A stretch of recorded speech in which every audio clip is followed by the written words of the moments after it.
За та яг одоо өөрийгөө өрөвч нинжин сэтгэлтэй амьтан тайртай хүн гэж төсөөлөөрөө.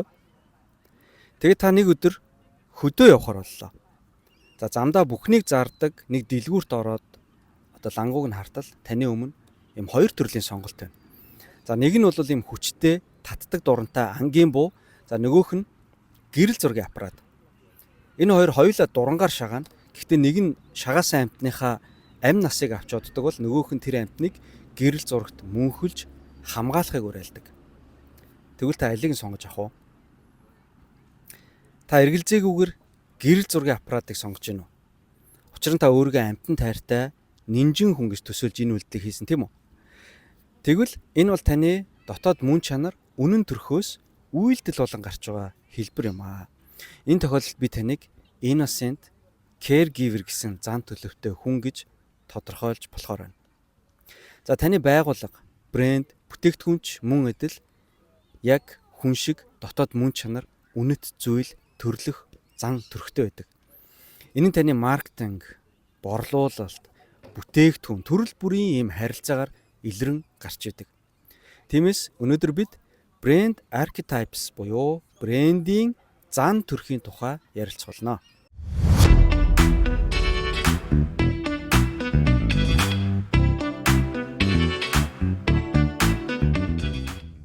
Perfect Marketing Stories YouTube сувгийн маань хамгийн эхний дугаар болгож би Brand Archetypes буюу брендийн архетип гэж юу юм бэ гэсэн сэдвээр ярилцах гэж байна.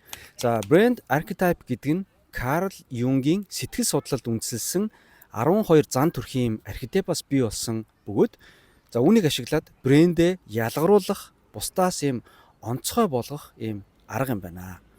За тэгэхээр юуны өмнө archetype гэдэг энэ үг маань өөрөө ямар утгатай үг юм бэ гэдгийг тайлбарлаж ярив. За archetype гэдэг нь энийг та бүхэн бас сайн ойлгож сонсороо жоохон төвөгтэй сонсогдож магадгүй. Гэхдээ archetype гэдэг нь эрт дээр үеэс хүн төрлөختний хөгжлийн бүхий л үеүүдэд, бүхий л энэ үе шатуудад бидний дотор одоо ингээд гүн шингэсэн нийтлэг ойлголт. Зан төрхийн загвар, язгуур дөрүүд юм байна. За энэ нь бидний ухамсарт бол илүү юм танил ойлгомжтой бэлэгдлийн дүр төрх хэлбэрээр оршдог юм байна. За сэтгэл судлаач юм Карл Юнг гэж хүн байдаг. Тэгэхээр тэр хүн хүний оюун ухаан нь бэлэгдэл, дүрслэлүүдийг ашиглан нарийн төвөгтэй ойлголтуудыг хялбаршуулад хүлээж авдаг хэмээн үзсэн. Хэрвээ юм ойлгоход төвөгтэй байх юм бол хүний оюун ухаан тэрийг хялбаршуулад өөрөө хүлээж авч ойлгодог байх нь шүү дээ. За тэгээд түүний судалгааны үр дүнд тэрээр дараах дүгнэлтийг хийсэн байдаг юм байна.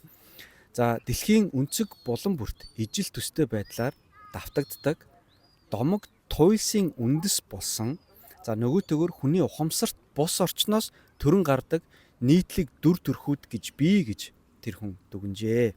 За өөрөөр хэлэх юм бол одоо нэг базаад хэлэх юм бол archetype бол домог, үлгэр, түүхүүдэд байнгын давтагдж идэг бэлэгдлийн дүрүүдийг хэлдэг юм байна гэдэг ерөнхийдөө ойлгож байна. Жишээлх юм бол одоо баатрууд, агуу их багш эрдэмтэн, ийм шидтэнүүд, эсвэл ийм хошин алиалагч, одоо гигийн дарих, гигийн ийм эмгтэй хүн гэх мэт те.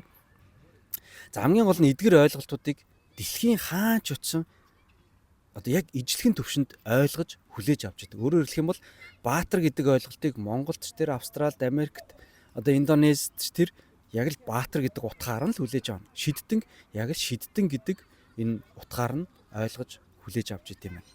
За мөн үүнийг одоо хүн бүрийн дотор байдаг тодорхой зан чанар, үнэт зүйлсийн нэгдэл гэж бас ойлгож болно. Тэдгээр нь бидний юм сэтгэл зүй, сонголт, итгэл үнэмшилд бас юм хүчтэй нөлөөлж идэм байна. За ингээд энэ архетипуудыг маркетингийн орчинд хөрвүүлэн ашиглаад брендийнхаа зан төлөвт суулгаснаар хэрэглэгчдийн зүрх сэтгэлд илүү хурдан, илүү хүчтэй хүрч чаддаг. За учир нь гэх юм бол хүн бүрийн дотор одоо яг тэр одоо нөгөө бэлэгдлийг нь ойлгож хүлээж авах, таних. За одоо таны тэр брендээр одоо гаргаж байгаа тэр мэдрэмжийг хүлээж авах, тэр хүний дотоод мэдрэмж нь айл хэдийн хүн төрлөختөн үүсэж бий болсон цагаас эхлээд хүний дотор ингээ бүрэлдээд бий болсон байдаг учраас илүү ойлгож хүлээж авахд амархан байдаг гэсэн. За би одоо дугаархаа ихэнд та нараас асуусан шүү дээ тий. буу сонгох уу, камер сонгох уу гэд. Та хэрвээ нэгэн тийм одоо innocent гим зэмгүй хүн болвол та хизээч ан амьтантай байгальд явахдаа та бууг сонгохгүй, та тэрний гоё зургийг авч өөртөө хадгалах, бусдад энэ амьтдыг хайрлаарай гэж одоо түгэх, тэр зургийг авах камерыг л одоо сонгоно гэдэгтэй адилхан. Энэ хоёр ингээ хоорондоо нэгээ амархан ойлголцоод таниад тэрийг бараг худалдаад авчихсан байна гэдэгтэй адилхан гэсэн үг. За тэгвэл брендийн 12 юм archetypes байдгийм байна. За үүнийг бүгдээ одоо хамтдаа нэгээр нь дурдаад ярив. За мөн та миний дурдах энэ 12 archetype-ыг сонсож дуусаад комент хэсэгт та Монголын аль компаниуд ямар archetype-д хамаарч ийн вэ? За тэр компаниуд одоо өөрсдийнхөө archetype-аа ингээд зөв сонгосон байна уу, эсвэл буруу сонгосон байна уу гэдгийг тэдний одоо үйлчилгээ, брэндтэй нь холбоод, за тэдний зар сурталчилгаатай ингэж холбож бодож эргцүүлж үзээд өөрийнхөө сэтгэлийг комментээр заавал бичиж үлдээгээрэй гэж хүсмээр байна. Тэгээ бүгдээрээ бас тэр комментийн талаар дараагийнхаа дугаарууд дээр ярилцж болно. За ингээд 12 archetype-ийн хамгийн ихний archetype. Энэ бол innocent буюу гинэн, цагаан, гимгүй гэсэн юм утгатай үг байна. За энэ нь одоо archetype-ийн хамгийн гол шин чанар нь гэх юм бол ийм аз жаргалтай, эерэг байдал гэсэн одоо зан чанарыг өөртөө бүрдүүлсэн байдаг. За энийг бол илүү түлхүү ийм хүнсний салбарт эсвэл одоо ундаа те. За одоо гэр бүлийн бусад брэндүүд бол ингэж өөртөө энэ зан төлөвийг одоо суулгаж хэрэгэлдэг. За одоо жишээнх юм бол Coca-Cola-гийн бүтээгдэхүүнүүдийг хэрвээ та нар санаж байгаа бол энэ бол хизээч тийм муухай юм гаргадаггүй, хизээч хууль бус зүйлд урайлдаггүй, дандаа юм гоё гэр бүлийн халуун дулаан уур амьсгалыг ийм дандаа innocent гоё юм хүмүүсийг харуулж идэг те. За дараагийнх нь их юм бол everyman буюу одоо юм энгийн хүн, бусад бүх хүмүүстэй гоё ээлтэй, найзрахаг, юм хүн бүрийн найз гэсэн юм шин чанарыг өөртөө бүрдүүлсэн archetype юм байна.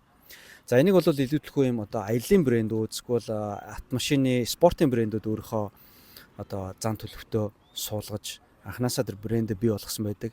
За мөн одоо бидний мэдих IKEA-гийн бүтээгдэхүүнүүд. За бид нэр IKEA-ч гэж хэлж байгаа тийм нөгөө гэр ахуйн одоо бараа бүтээгдэхүүнүүдийг зардаг. Энэ бол яг everyman гэдэг энэ зан төлөвийг өөртөө суулгасан ийм брэндүүдийн нэг томоохон төлөөлөл. За дараагийн 3 дахь archetype бол hero. Hero буюу баатар. За энэ нь бол илүүдлэх юм хүч чадал, одоо юм сорилтыг даван туулах тийм хүсэл эрмэлзлийг өөртөө суулгасан.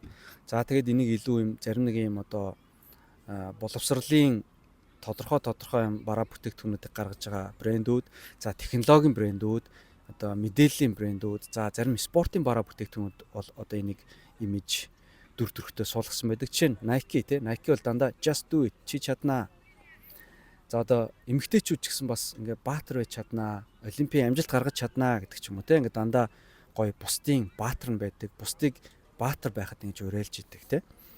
За дөрөв дэх archetype бол outlaw буюу жинхэнэ одоо нөгөө өөрийнхөө дур зоргоороо дүрмийг зөрчиж, дүрмийг шинчилж идэг, гоё өөрчлөлтийг эрэлхийлж идэг зан төлөвтөө archetype. За энийг бол яг спортын брэндүүд, фитнесийн брэндүүд, технологийн гоё юм инновацлог одоо брэндүүд ашиглаж идэг. За энэ одоо archetype-ийн гол төлөөллийн нэг бол Harley Davidson байж байна. За мөн Diesel байж байна. Harley Davidson рекламуудыг ч юм уу одоо энэ мэдээлэл хүрээлтүүдийг хэрвээ та ингэ санаж ах юм бол дандаа юм гоё дөргөө залуучууд, гоё чопронсон хүмүүс, тэгээд нэг тийм өрмөц одоо хуулиас гадуурч юм шиг те ийм имижийг бүрдүүлсэн байдаг шүү дээ. За 5 дахь archetype бол explorer буюу одоо эрэл хайгуулч, судлаач, эрхчлөөг одоо эрэлхийлж идэг юм зан төлөвтэй archetype байна. За энийг бол одоо зарим мотоциклийн брэндүүд, загварын брэндүүд, технологийн брэндүүд, за тэгээд ийм гоё инновацлог юм компаниуд бол зан төлөвтөө суулгасан байдаг. За жишээлх юм бол Jeep компани байна те. Jeep-ийн одоо бараг айлч сурталчилгааг харсан гэсэн дандаа Jeep машинаар гоё explore хийж идэг, уул хадаар явж идэг те. Ингээд гоё байгальд аялж идэг. За бас Canon-ы одоо ингээд линзнүүд ч юм уу те ингээд гоё байгальд очвол тэр ан амттын зургийг холоос татаж аваад explore хийгээл явж идэг. За Patagonia байна, North Face байна гэдэг ч юм уу. Эдгээр брэндүүд бол энэ archetype-ыг өөртөө шингээсэн юм байна. За тэгтээ бас та бүхэн зөвхөн одоо Explorer гээл Explorer-оо л ганцхан барина гэж ойлгож болохгүй. Яг гэх юм бол та эднэрийг бас хооронд нь гоё зохицуулаад combine хийж болно. Тэгтээ эрс тис хоёр юм бол хизээч зохицохгүй шүү дээ. Тэгэхээр ийм combine хийж болох үз энэ archetype-уудыг бас хослуулж авч болно гэж ойлгоорой. За тэгээд 6 дахь archetype бол creator буюу бүтээгч. За энийг бол илүү түлхүү юм урлаг, за тэгээд ийм гоё шинэлэг байдлыг эрэлхийсэн зан төлөвтэй брэндүүд. За тэгээд энэ дизайны компаниуд, технологийн компаниуд, соёлын одоо үйлчлэгээ брэнд гаргасан компаниуд ашиглаж идэг. За жишээ нь одоо хүн бүрийн гоё дуртай Adobe байж гэн, хүүхэд бүрийн дуртай Lego байж гэн. Эдгээр брэндүүд бол ийм creator, бүтээгч. Хүүхдүүд тэр Lego-г ашиглаад гоё өөрийнхөө мөрөөдлийн ертөнцийг бүтээж идэг те. За 7 дахь archetype бол ruler буюу одоо дүрмийг шинээр тогтоож идэг, илүү юм захирж идэг, хяналт эрх мэдлийг өөртөө юм атгацсан, тэр өөртөө байх дуртай одоо тэр зан төлөвийг шингээсэн брэндүүд байж байна. Ялангуяа энэ дэр бол luxury брэндүүд бол энэ ruler-ыг бол нэлээд ашигладаг. За жишээ нь хэм бол Rolex бол одоо яалтчгүй энэ одоо зан төлөвийг өөртөө шингээсэн энэ брэндүүдийн нэг. За Mercedes-Benz байж байна. Одоо Mercedes-ийн машиныг унаад явж байгаа рекламуудыг та нар санал да тий. Эсвэл одоо зураг авалтуудыг ингээ харах юм бол яалчгүй ruler ийм брэнд юм аа. За 8 дахь archetype бол magician буюу элвчин. За энэ бол илүүтлгүй юм шинжилтийг, өөрчлөлтийг авчирж идэг зан төлөвтэй. За энийг бол одоо технологийн компаниуд илүү өөртөө шингээсэн байдаг. За мөн одоо үнэт эдлүүд, гоо сайхны бараа бүтээгдэхүүний одоо үйлдвэрлэгч нар, загварын брэндүүд бол энэ magician-ыг өөртөө шингээсэн их байдаг. За одоо ингээд санах юм бол Apple-ийн бараа бүтээгдэхүүнүүд бол юм гоо magician бас имижийг тодорхой хэмжээнд шингээсэн байдаг. За Disney бол ерөөсөө яалтчгүй одоо энэ magician archetype-ийн гол төлөөлөгчдийн нэг гэж ойлгож болно. Зүгээр эхний эхлэл интро явахад л зүгээр гоё magical мэдрэмж авдаг ч тийм бид нар. За 9 дэх archetype бол lover буюу одоо хайрлагч. За энэ бол илүүдлэх юм гоо зүйтэй, мэдрэмжтэй, сэтгэл татам зан төлөвтэй. За мэдээж загварын брэндүүд, гоо сайхан үнэт эдлийн брэндүүд энийг бол одоо зан төлөвтэй суулгасан байдаг. Одоо жишээ нь Chanel, Victoria's Secret ч юм уу те. За 10 дахь archetype бол caregiver. За caregiver бол илүү юм асран хамгаалдаг, халамжилдаг, илүү анхаарал тавьдаг юм яг гоё ээж шиг, эхийн сэтгэл шиг те ийм одоо зан төлөвийг брэндтэй суулгасан байдаг. Жишээ нь та нар Johnson & Johnson-ы рекламнуудыг, тэдгээрийн бараа бүтээгдэхүүнүүдийн одоо сурталчилгаа, тэдний брэнд communication-ыг нь эргээд хараарай. За 11 дэх archetype бол jester буюу хөгжилдөгч. За энийг бол илүү ийм хөгжилтэй, зугаатай энэ зан төлөвтэй брэндүүд ашигладаг. Жишээлх юм бол одоо M&M-ийг та нар санаж байгаа бол M&M-ийн дөрүүд маань дандаа юм гоё хөгжилтэй зугаацаал явж идэг. Тэгсэн мөртлөө бас innocent те гимзэмгүй одоо ийм заримдаа бас юм жоохон magician байдлаар ингээд одоо зан төлөв нь гарч идэг те. За 12 дахь archetype буюу хамгийн сүүлийн archetype бол sage буюу мэргэн нэгэн мэдлэг үннийг түгээж идэг ийм зан төлөвтэй одоо archetype байна. За энийг бол одоо гол төлөөлөгч нь одоо Google-ийн бараа бүтээгдэхүүнүүд байж болж байна. Одоо Google Scholar гэх тэнгүүд тийч одоо бүхий л одоо энэ академик одоо source-уудыг тэндээс олж харах боломжтой тий. Зарим нэгэн одоо төрийн байгууллагууд ч бас юм брендинг хийжтэй. Тэгэхээр төрийн байгууллагын брендингүүд бас энэ одоо Sage мэрэгэн одоо ухааны зан төлөвийг өөртөө шингээсэн байх нь элбэг байдаг. За ингээд би одоо брэнд archetype-ийн 12 зан төлөвийг та нарт танилцууллаа. Тэгэхээр танаа брэнд эдгээр 12 зан төлөвийн яг алинтай нь илүү тохирж гинэ гэдгийг та нар яг одоо дахиад нэг эргцүүлээд бодоод үзээрэй. Танаа брэнд хэрэглэгчдэд яг ямар мэдрэмж төрүүлэхийг хүсэж байна. Таны тэр хүсэж байгаа мэдрэмж чинь таны archetype-та нийцээд тэгээд нөгөө таны хүлээж авч байгаа одоо user persona буюу одоо хэрэглэгчийн зан төлөвтөө нийцэж чадж гинэ гэдгийг айгүй сайн бодоод өөртөөсөө асуугаад өөрийнхөө брэнд дээр нэг шинжилгээ хийгээд үзээрэй гэж хэлмээр байна.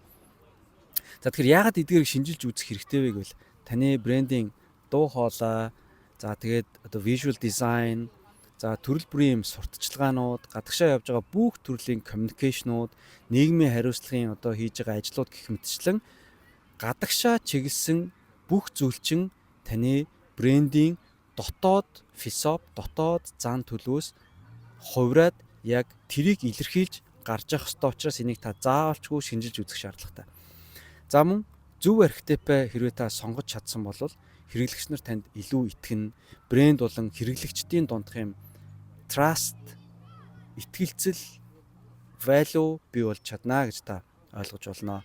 Яг гэх юм бол үүнийгээ сайн хийгээгүй, яг брэндийнхаа мөн чанарыг, зан төлөвийг ойлгоогүйгээс болоод зарим брэндүүд бараа бүтээгдэхүүнүүд бол ингээд өөр одоо зан төлөвтэй одоо брэнд мөртлөө хитрхи юм одоо галзуу crazy юмнууд хийж идэг. Эсвэл одоо амар crazy ийм залуучуудад зориулсан мөртлөө хитрхи нэг юм boring маркетинг хийгддэг гэдэг ч юм уу. Тэ ингээд яг брэндийнхаа зан чанарыг сурталчилгаагаараа, маркетингаараа гаргаж чадахгүйгээс болоод зорилт хэрэглэгч нараа алдаж байна. Гол хэрэглэгч нарт дуу хоолойгоо ингэж хүргэж чадахгүй байна гэсэн үг. За ингээд өнөөдөр миний та нартай одоо хуваалцах брэнд архетипийн тухай одоо яриа маань энэ түрүү дуусч байна. Дараагийн дугаартаа би брэнд persona болон user persona-гийн тухай ойлголт. За мөн одоо энэ brand persona, user persona, brand archetype-ийн одоо хоорондын хамаарал, энэ дотоод холбоо нь синержи нь яаж явж идэм бэ гэдэг талаар бас ярилцах болно. За ингээд энэ видео танд хэрэг болсон бол subscribe дараарай, дараагийн дугааруудаа битгий алдаарай, мөн комент үлдээгээрэй гэж хүсэж байна. За ингээд дараагийн дугаараар бүгдээрээ эргэж уулзлаа. Баяр таа.